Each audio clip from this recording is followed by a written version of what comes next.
पूजा सुबह सुबह किचन में काम कर रही होती है। तभी उसकी सास सुमित्रा अपने हाथों में आरती की थाली लिए आती है और बड़बड़ाते हुए कहती है, एक मेरा घर है और एक पड़ोसन का जो सुबह सुबह रोज नियम से पूजा पाठ करती है, लेकिन मेरी बहू, अरे इसका नाम तो पूजा है लेकिन इसके अंदर श्रद्धा और भक्ति भाव दूर दूर तक नजर नहीं आती है। सुबह उठती है तो सीधा किचन में घुस जाती है। पता नहीं सुबह नहाकर आती भी है किचन में या नहीं, बस काम में लगी रहती है। भगवान का नाम लेने की फुर्सत ही नहीं है इसे। माँ जी, आपको नहीं लगता कि आप अभी अभी पूजा करके आई हैं? एक हाथ में आपकी पूजा की थाली और दूसरे हाथ में घंटी। आप घंटी बजाते हुए सुबह सुबह राम का नाम लीजिए ना, कि इस तरह मेरी बुराई करके चिक चिक करिए। माँ जी, जरूरी नहीं होता कि जो दुनिया को दिखाए वही असली श्रद्धालु हो। अरे जो मंदिर जाकर पूजा नहीं करता ना, उसके भी मन में भगवान के लिए उतनी ही श्रद्धा होती है। मैं काम कर रही हूँ ताकि सबको समय पर खाना मिल सके। क्या ये सेवा पूजा नहीं है? बहू की ऐसी खरी खरी बातें सुनकर सुमित्रा कुछ नहीं कहती और गुस्से में पैर पटकते हुए वहाँ से चली जाती है। सुमित्रा को लगता है कि उसकी बहू बहुत ज्यादा जुबान चलाती है। इसके बाद पूजा फटाफट खाना बनाकर डाइनिंग टेबल पर सजा देती है। सुबह का नाश्ता करके घर के सभी लोग अपने अपने कामों में व्यस्त हो जाते हैं।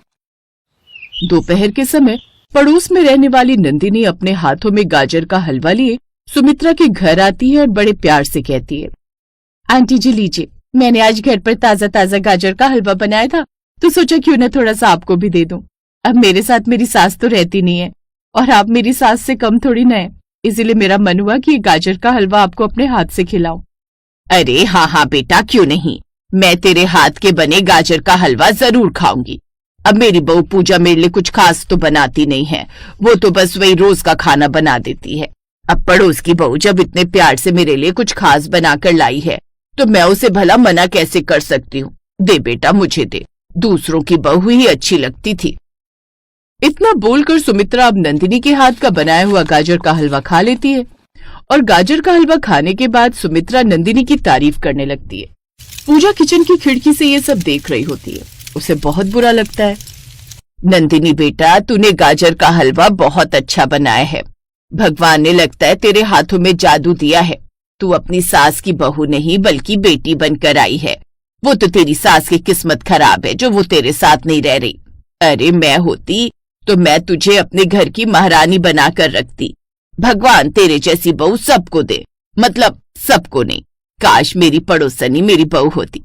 मेरी पूजा बहू जितनी कामचोर है, तू तो वैसी बिल्कुल भी नहीं है।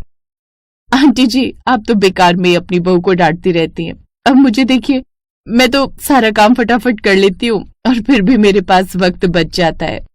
नंदिनी के जाने के बाद सुमित्रा घर के अंदर आती है। पूजा हॉल में झाड़ू लगा रही होती है।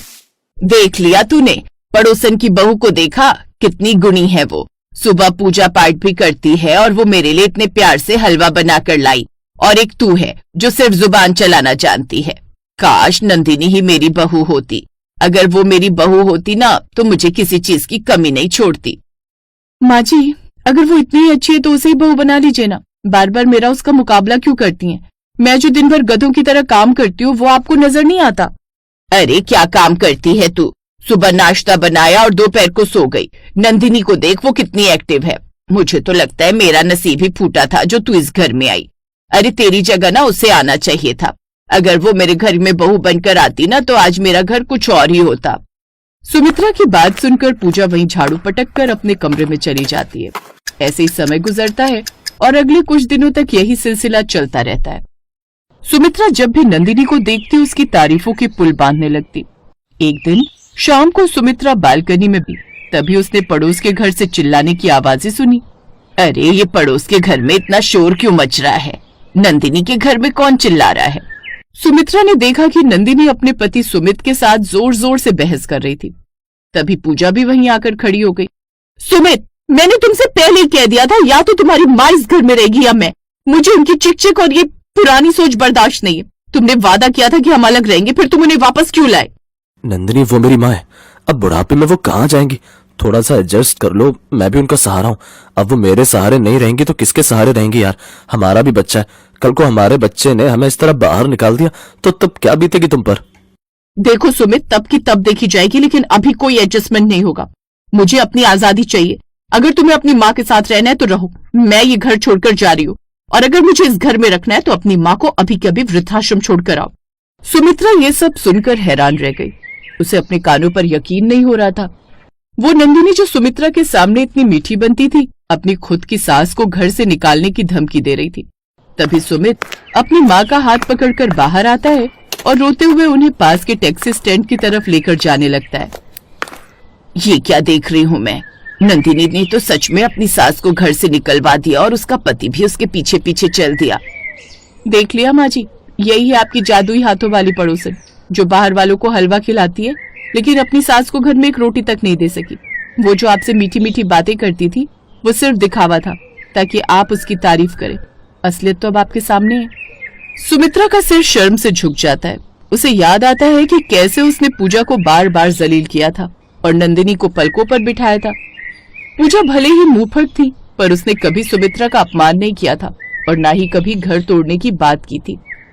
ना पापा ना, ऐसी पड़ोसन मेरी बहू ना ही हो तो अच्छा है। मेरे लिए तो मेरी बहू बढ़िया है। वो जैसी भी है तो मेरी ही बहू। कम से कम मेरे घर में शांति तो है। अरे माँ जी, ऐसे कैसे? आपको तो वो पड़ोसन जैसी बहू चाहिए थी ना, जो सुबह आरती करे और हलवा खिलाए। कहिए तो मैं उसे बुला लाऊं। वो तो अब अकेली है, शायद आपके घर आने को तैयार हो जाए।